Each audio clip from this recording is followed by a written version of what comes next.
인생을 여러 가지로 표현할 수 있지만 문제를 해결해가는 과정이라고 할 수가 있습니다. 학생들이 날마다 시험 문제를 푸는 것처럼 우리는 날마다 문제들을 만나게 되고 또 때로는 어려운 문제도 만나게 되는데 그런 문제를 해결하며 살아가고 있습니다. 문제 없는 사람도 없고 문제 없는 가정도 없습니다. 하나님을 떠난 인간은 결핍을 느끼게 마련입니다. 먹어도 때가 되면 배가 고픈 것처럼 우리는 때마다 하나님의 채워주심이 필요합니다. 여러분은 다른 사람은 다 가지고 있는데 나만 없어서 괴로워한 적이 있었습니까? 다른 사람은 다 스마트폰을 가지고 있는데 나만 없으면 소외감을 느낄 수 있습니다. 카톡으로 그룹을 만드는데 나만 참가할 수 없습니다. 다른 친구들은 다 수학여행을 가는데 나만 가지 못한다면 그럴 때도 외로움을 느끼게 마련입니다. 소풍 가서 다른 친구들은 다 엄마가 싸준 맛있는 도시락을 먹는데 나만 도시락을 준비하지 못해서 친구들과 함께 먹을 수 없다면 슬픈 마음이 들 것입니다. 이처럼 결핍은 우리를 소외되게 하고 외롭게 하고 슬프게 합니다. 오늘 본문에 보면 이런 결핍을 느끼는 한 여인이 나옵니다. 바로 한나입니다. 한나는 아기를 낳지 못했습니다. 당시 아기를 낳지 못하는 여자는 수치스럽게 생각했습니다. 한나는 아기를 낳지 못함으로 한이 맺힌 여자였습니다. 멀리 갈 것 없이 우리나라도 몇십 년 전만 하더라도 남아 선호 사상이 있어서 아들을 낳아야 대접을 받고 아들을 낳지 못하면 대접을 받지 못했습니다. 아들을 낳지 못하는 여자는 소박을 맞았습니다. 아기를 낳는 문제는 여자의 일생의 큰 문제였습니다. 자신의 존재 의미가 걸린 문제였습니다. 우리도 한나처럼 인생의 문제를 안고 살아갈 때가 있습니다. 누구나 문제가 있습니다. 우리가 이런 인생의 문제를 해결할 때 어떻게 해야 하는지 함께 나누기를 원합니다. 첫째, 문제를 안고 하나님께 나아가야 합니다. 자물쇠마다 그에 맞는 열쇠가 있는 것처럼 문제마다 그에 대한 해답이 있습니다. 만약 맞지 않는 열쇠를 가지고 자물쇠를 열려고 한다면 그 자물쇠는 열리지 않습니다. 요즘은 번호키를 많이 사용하는데 맞는 번호를 입력해야 문이 열립니다. 우리의 인생의 문제도 마찬가지입니다. 우리가 다른 곳에서 해답을 찾으려고 한다면 그 문제는 풀리지 않습니다. 우리는 인생 문제의 해답을 하나님께 찾아야 합니다. 한나는 아기를 낳지 못하는 인생의 문제를 풀기 위해 오직 하나님께 매달렸습니다. 한나는 오직 하나님께 집중합니다. 그 외의 것들에 매달리지 않고 오직 하나님께 나아갔습니다. 한나의 남편은 엘가나였습니다. 엘가나는 에브라임 산지 라마다임 소빔에 살고 있었습니다. 오늘 본문에 보면 엘가나를 에브라임 사람이라고 소개합니다. 에브라임 사람이라고 한다면 에브라임 지파라고도 할 수 있고 에브라임 땅에 사는 사람이라고도 할 수가 있습니다. 그런데 나중에 보면 그의 아들 사무엘이 하나님의 회막을 섬기는 것을 보면 엘가나는 레위 지파라고 할 수가 있습니다. 레위 지파는 가나안 땅을 분배받지 못하고 여러 지파의 성읍들을 분배받아 흩어져 살았습니다. 엘가나를 소개할 때 위로 4대 조상까지 소개를 하고 있습니다. 이것은 엘가나라는 인물이 막연하게 옛날 옛적 사람이 아니라 역사적 인물이라는 것을 말해주고 있습니다. 엘가나에게는 두 아내가 있었습니다. 한 사람은 한나이고 또 한 사람은 분인나입니다. 2절에 보시면 그에게 두 아내가 있었으니 한 사람의 이름은 한나요 한 사람의 이름은 분인나라. 분인나에게는 자식이 있고 한나에게는 자식이 없었더라. 여러분 순서를 보세요. 처음에는 한나의 이름이 먼저 나옵니다. 그런데 그 바로 다음에 순서가 바뀝니다. 뒤이어서 분인나의 이름이 먼저 나오게 되는데 분인나에게는 자식이 있고 한나에게는 자식이 없었습니다. 한나가 분인나에게 밀리는 느낌을 받습니다. 그 이유는 한나에게 자식이 없었기 때문입니다. 한나 입장에서는 참 서럽고 슬펐을 것입니다. 그런데 현실이 그랬습니다. 한나의 남편 엘가나는 한편으로 괜찮은 남편이었습니다. 그는 매년 자기 성읍에서 나와 30여 킬로미터 떨어져 있는 실로에 올라가서 만군의 여호와께 예배하며 제사를 드렸습니다. 이런 모습은 엘가나가 이스라엘 백성이기 때문에 평범해 보일 수 있지만 그 시대는 사사기 말기 시대였습니다. 사사기 시대는 사람들이 점점 여호와 하나님에 대한 신앙을 잃어버리고 죄를 범하는 시대였습니다. 그런 시대에 엘가나는 매년마다 정기적으로 하나님의 성막이 있는 실로로 올라가서 하나님께 제사를 드렸습니다. 엘가나는 신앙적으로 신실한 사람이었습니다. 엘가나는 한나를 사랑했습니다. 제사를 드리는 날에 제물의 분깃을 가족들에게 나누어 주었는데 한나에게는 두 몫을 주었습니다. 여러 가지 제사 종류가 있는데 화목 제물을 드릴 때는 번제는 그 제물을 불에 태우지만 화목 제물을 드릴 때는 그 제물을 제사를 드리고 나서 그 고기는 나누어 먹었습니다. 그런데 이 고기를 나눠줄 때 한나에게는 두 몫을 주었다는 것입니다. 그런데 이것이 화근이 되었습니다. 6절에 보면 분인나를 한나의 적수라고 합니다. 분인나가 한나를 심히 격분하게 하여 괴롭게 하였습니다. 한 번만 그런 것이 아니라 여기 동사를 보면 미완료 동사를 사용하고 있는데 계속해서 반복했다는 그런 의미가 담겨져 있습니다. 그래서 분인나가 한나를 계속해서 반복적으로 건드려서 화나게 하고 괴롭혔다는 것입니다. 남자의 세계도 있지만 여자의 세계도 미묘하고 복잡합니다. 여자의 세계에서는 시기와 질투의 감정이 관계에 있어서 큰 영향을 미칩니다. 분인나는 자녀들을 낳았기 때문에 유세를 떨었습니다. 한나가 하지 못한 일을 자기는 해냈다는 것입니다. 그러기 한나가 첫 번째 부인임에도 둘째 부인은 분인나가 실권을 가진 것처럼 행사했습니다. 더군다나 남편 엘가나가 자녀들을 낳아준 자기보다 아기를 낳지도 못하는 한나를 특별 대우하는 것을 보면서 그의 눈꼬리가 치켜 올라갔습니다. 매년 실로에 올라갈 때마다 엘가나가 한나에게 이렇게 하니까 그때마다 분인나가 한나를 격분시켰습니다. 말끝마다 애도 못 낳는 여자가 라고 하면서 한나가 뻔히 듣는 줄 알면서도 한나의 속을 뒤집어 놓았습니다. 분인나에게 당한 한나를 보면 좀 순했던 것 같습니다. 한나는 착한 여자였습니다. 사람이 좀 억세면 분인나의 공격을 받을 때 가만히 당하고만 있지 않고 반격을 했을 것입니다. 그런데 한나는 울기만 하고 먹지 않았습니다. 7절에 보면 매년 한나가 여호와의 집에 올라갈 때마다 남편이 그같이 하매 분인나가 그를 격분시키므로 그가 울고 먹지 아니하니. 여러분이 한나 입장이라면 어떻게 하시겠습니까? 인간적인 마음으로 인생의 문제가 풀리지 않아 외로울 때, 괴로울 때 누구라도 잡고 하소연을 한다든지 괜히 다른 사람에게 화풀이를 할 것입니다.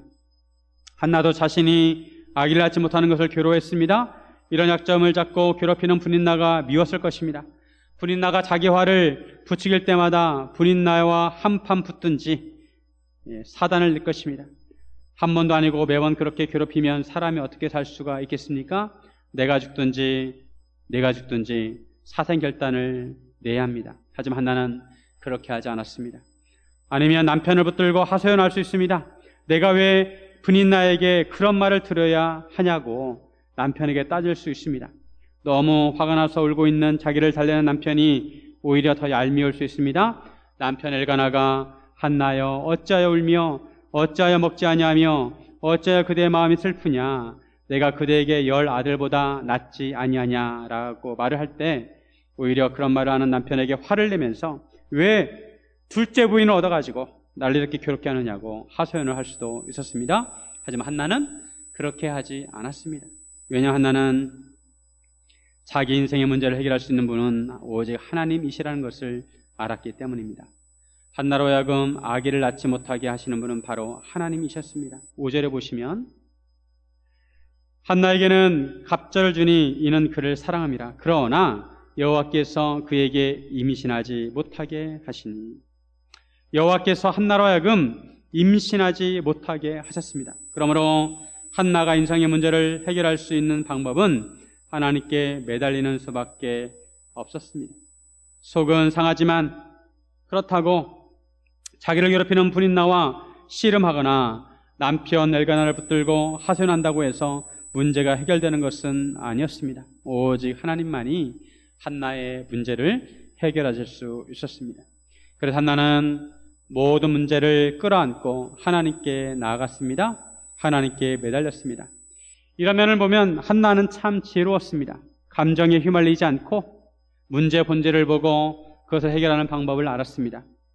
우리도 마찬가지입니다. 우리도 한나처럼 다른 사람들은 다 가지고 있고 나만 없는 것처럼 느껴질 때가 있습니다. 나에게 커다란 문제가 놓일 수 있습니다. 다른 사람들은 다 괜찮고 행복한 것 같은데 나만 불행하다고 느낄 때가 있습니다. 그럴 때 우리 마음에 소외감이 들고 자격지심이 들 때가 있습니다. 뿐만 아니라 여러분 곁에 분인나가 한 명씩 있을 수 있습니다. 아픈 데를 꼭꼭 찌르는 사람이 있습니다. 아픔을 가슴에 묻어두고 잊을만 하면 한 번씩 그 문제를 끄집어내서 마음을 심란하게 합니다. 아니면 우리 스스로 우리 자신이 분인나가 될 때가 있습니다. 그럴 때마다 나는 왜 이럴까? 나는 왜 이렇게 살아야 하나? 하는 생각이 들 수도 있습니다. 그래서 어떤 사람은 자기 마음이 괴로우니까 술에 매여 사는 사람도 있고 주변에 있는 가족이나 친구들을 괴롭히는 사람도 있습니다. 또한 자기 나름대로 어떻게 해서라도 인생 문제를 해결해 보려고 백방으로 뛰어보지만 아무 소용이 없습니다. 그렇게 한다고 우리 인생의 문제가 해결되는 것이 아닙니다. 우리 인생의 근본적인 문제는 오직 하나님만이 해결하실 수 있습니다. 하나님만이 모든 인생 문제의 해답이라는 것을 믿고 하나님께 매달려야 합니다. 하나님께 문제를 안고 나아가야 합니다. 다윗도 고생을 많이 하였지만 괴로운 일을 당할 때마다 다윗은 가만히 하나님을 바라보았습니다. 시편 62편 1절과 2절에 보시면 나의 영혼이 잠잠히 하나님만 바라며 나의 구원이 그에게서 나오는도다. 오직 그만이 나의 반석이시오 나의 구원이시오 나의 요새이시니 내가 크게 흔들리지 아니하리로다. 우리도 잠잠히 하나님만 바라봐야 합니다. 왜냐하면 나의 구원이 하나님에게서 나오기 때문입니다. 최근에 근심거리가 있어서 잠을 이루지 못한 적이 있습니까? 마음에 돌덩이 같은 문제가 있습니까? 사랑하는 성도 여러분, 모든 문제를 안고 하나님께 나아가시기를 주님의 이름으로 축원드립니다. 둘째, 문제 해결의 열쇠는 기도입니다. 우리 인생 문제를 해결하실 수 있는 분은 하나님이십니다. 그래서 우리가 문제를 해결하려면 하나님께 나아가 납작 엎드려 기도해야 합니다. 하나님께 기도를 올려드릴 때 올바른 자세, 기도 자세가 있습니다. 기도할 때는 오래 참고 기도해야 합니다. 인내의 기도를 올려드려야 합니다. 인생의 문제가 해결되지 않을 때 그것이 마음의 가시가 되어 움직일 때마다 찌르게 됩니다. 하지만 그렇더라도 그런 아픔을 인내하면서 하나님께 나아가 기도해야 합니다. 하나님께서 해결해 주시도록 하나님께 간절히 기도해야 합니다. 한나는 조용히 앉아서 하나님의 성소에서 하나님께 기도를 드렸습니다. 한나는 마음이 괴로워서 자신의 심정을 하나님께 토해냈습니다. 오늘 본문에 마음이 괴롭다에 히브리어는 마라입니다. 광야에서 이스라엘 백성이 샘을 만났는데 그 물을 마시니까 너무 써가지고 마시지 못했습니다. 그 샘물의 이름이 마라였는데 이 마라라는 뜻은 괴롭다, 쓰다 이런 뜻입니다. 한나의 마음이 괴로워서 쓴 마음이었습니다. 우리는 인생을 살면서 쓴맛을 볼 때가 있습니다. 그럴 때 하나님께 기도해야 합니다. 한나는 여호와께 기도하며 통곡했습니다. 인생 문제를 안고 있으면 마음이 답답하고 가슴에 돌덩어리를 안고 있는 것처럼 느껴집니다. 한나는 그와 같은 마음을 하나님께 내어놓았습니다. 하나님 앞에 눈물을 흘리며 기도했습니다. 우리 한나처럼 하나님 앞에 눈물을 흘리며 기도할 필요가 있습니다. 사람 앞에서 눈물을 흘리는 것이 아니라 하나님 앞에 눈물을 흘린다는 것은 하나님께 나와 나의 모든 것을 내보이는 것입니다. 나의 감정과 나의 문제와 나의 아픈 마음과 나의 생각과 나의 고통과 나의 상처를 다 하나님께 내려놓는 것입니다. 시편을 보면 얼마나 하나님께 적나라하게 자신의 마음을 올려드리는지 모릅니다. 우리도 하나님께 우리의 슬픈 마음과 걱정, 근심을 올려드려야 합니다. 때로는 하도 기가 막혀서 말이 나오지 않을 때도 있습니다. 그럴지라도 하나님 앞에 나아가면 하나님께서는 우리 마음을 다 아십니다. 우리에게 귀를 2개나 만들어주신 하나님께서 우리가 기도드릴 때 우리의 기도를 들으십니다. 욥기 16장 20절에 보면 나의 친구는 나를 조롱하고 내 눈은 하나님을 향하여 눈물을 흘리니. 욥만큼 고난을 많이 받은 사람이 또 있을까요? 동방의 부자였고 자녀도 10명이나 두었고 남부러울 것이 없는 사람이었습니다. 욥은 경건한 사람이라 하나님께서 욥을 칭찬하십니다. 욥처럼 온전하고 정직하고 하나님을 경외하고 악에서 떠난 자가 세상에 없다고 하십니다. 그래서 사탄이 듣고 있다가 하나님께서 욥에게 많은 복을 주셔서 그렇지 욥이 이유 없이 하나님을 경외하겠느냐고 합니다. 만약 욥에게 주신 소유를 치시면 분명히 욥은 하나님을 욕할 거라고 했습니다. 그러자 하나님께서 욥의 소유물을 사단에게 다 맡긴다고 하시면서 다만 욥의 몸에는 손대지 말라고 하십니다. 그 이후부터 욥에게 이루 말할 수 없는 환난이 다가옵니다.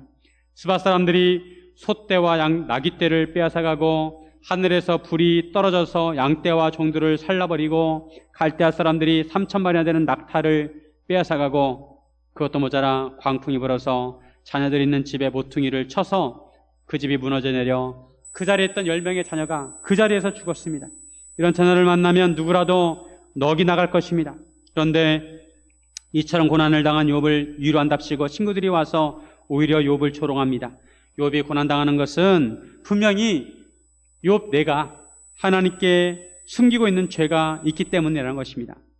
한번 잘 생각해 보라는 것입니다. 그러나도 고통스러운 욥은 이런 친구들의 조롱을 듣고 하나님을 향해서 눈물을 흘립니다. 우리가 고난을 당할 때 우리는 사람에게 눈물을 흘리지 말고 하나님께 눈물을 흘려야 합니다. 하나님을 향해 눈물을 흘리며 기도해야 합니다. 야고보서 5장 13절 너희 중에 고난 당하는 자가 있느냐 그는 기도할 것이요 즐거워하는 자가 있느냐 그는 찬송할지니라. 우리가 고난을 당할 때 우리는 하나님께 나가 기도해야 하는 것입니다. 인생을 살아갈 때 고난을 당하지 않는 사람은 없습니다. 병으로 고통을 당하기도 하고 경제적인 문제로 고통을 당하기도 하고 관계 문제로 고통을 당하기도 하고 여러 가지 고난을 당할 때 우리는 하나님께 기도해야 합니다. 이스라엘에서는 눈물병이라는 것이 있었습니다. 유리병처럼 호리병처럼 생긴 눈물병이 있었는데 고난과 슬픔을 당할 때 하나님께 울 일이 있으면 눈물을 흘리면서 그 눈물병에 자기 눈물을 담는 거예요. 눈물을 눈에다 대고 눈물을 그 병에 담았습니다. 식구마다 눈물병을 하나씩 가지고 있었다고 합니다. 그 눈물병은 소중하게 다뤄졌고 그 사람이 죽으면 함께 그 눈물병을 매장하였다고 합니다. 눈물병은 그 사람이 하나님께 매달린 증거입니다. 예수님께서 이 땅에 사실 때 눈물을 흘리셨습니다. 나사로가 죽었을 때 예수님도 눈물을 흘리셨습니다. 예수님도 인생의 문제를 해결하시기 위해서 하나님 앞에서 눈물을 흘리셨습니다. 인간의 죄의 문제를 해결하기 위해서 겟세마네 동산에서 땀방울이 핏방울이 되도록 기도하셨습니다. 우리는 인생의 문제 앞에 하나님 앞에 눈물을 흘리며 기도해야 합니다. 하나님께 기도하는 것도 훈련입니다. 어려운 일을 만나면 하나님께 기도해야 하는 것을 알면서도 어떤 때는 기도하고 싶은데 기도할 힘이 없을 때가 있습니다. 모든 것이 다 귀찮아집니다. 그렇더라도 하나님께 나와 기도해야 합니다. 평소에 기도의 훈련이 되어 있어야 힘들 때도 하나님 앞에 나와 기도할 수가 있는 것입니다.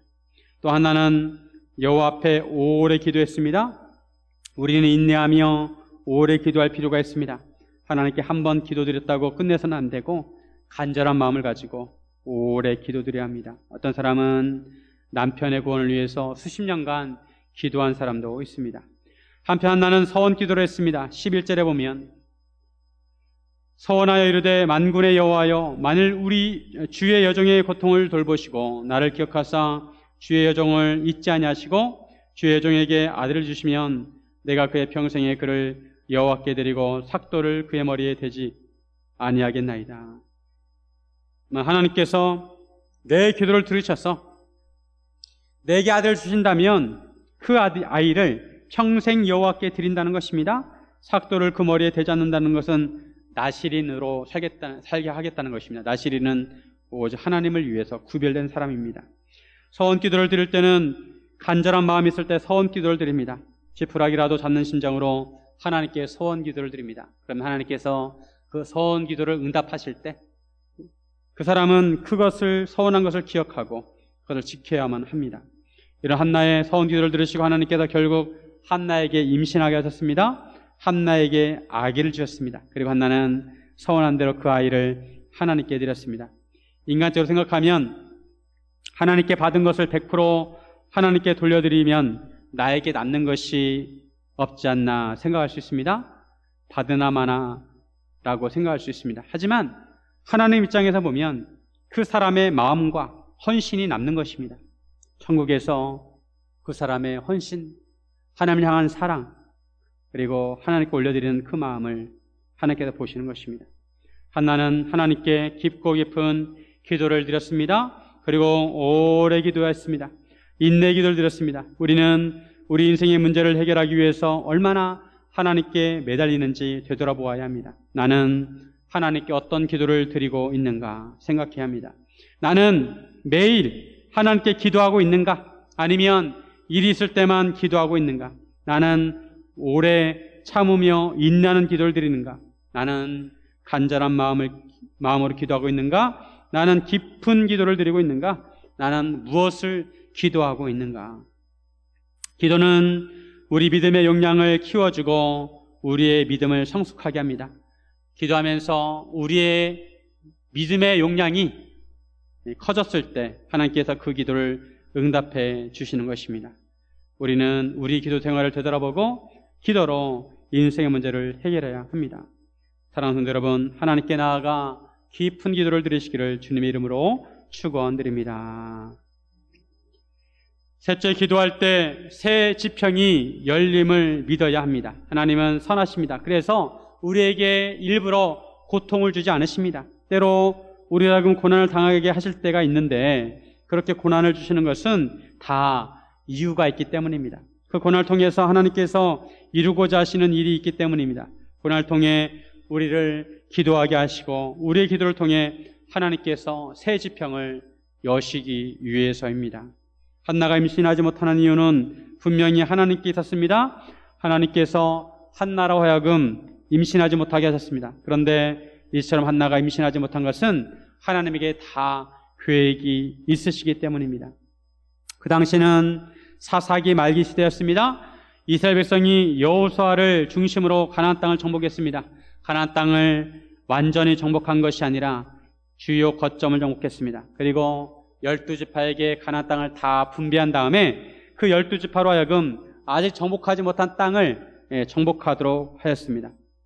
그런데 사사기 약 400년 동안 이스라엘 백성은 반복적으로 하나님께 죄를 지었습니다. 그때마다 하나님께서 주변에 있는 민족들을 들어서 이스라엘 백성을 치셨습니다. 그러면 이스라엘 백성은 하나님께 회개하고 하나님께 돌아왔습니다. 하나님께서 그들을 불쌍히 여기셔서 사사를 세우셔서 그들을 구원해 주셨습니다. 그런데 시간이 지나면 또 그들이 죄를 지었습니다. 이런 순환이 사사기 시대에 계속 반복이 됩니다. 그러면서 전반적으로 점점 이스라엘은 타락해 갔습니다.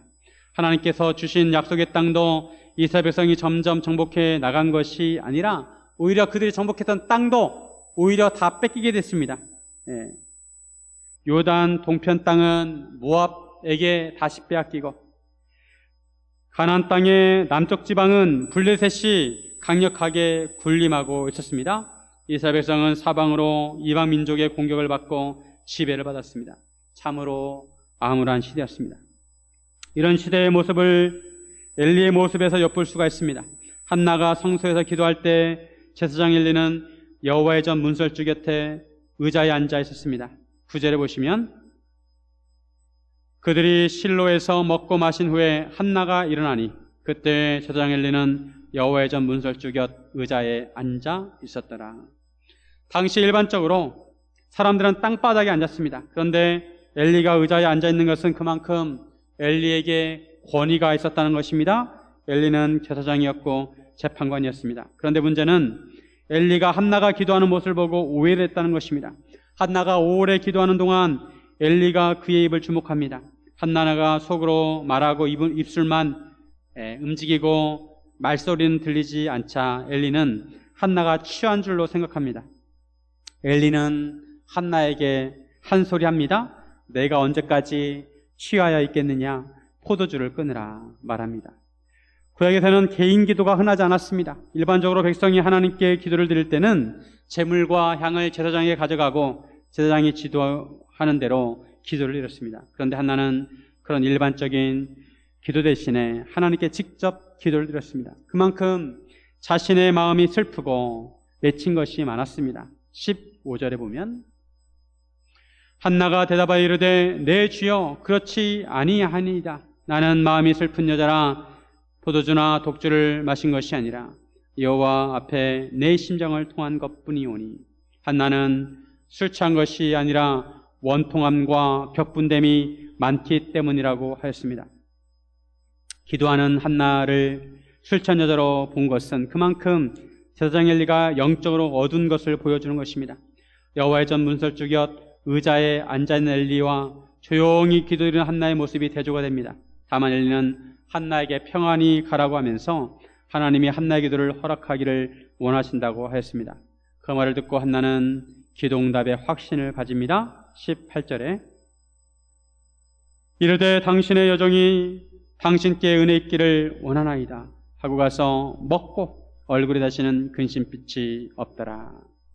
한나는 하나님께 기도를 올려드리고 변화된 것이 아무것도 없지만 마음의 평안함을 얻고 집에 가서 먹고 얼굴에 다시는 근심빛이 없었습니다.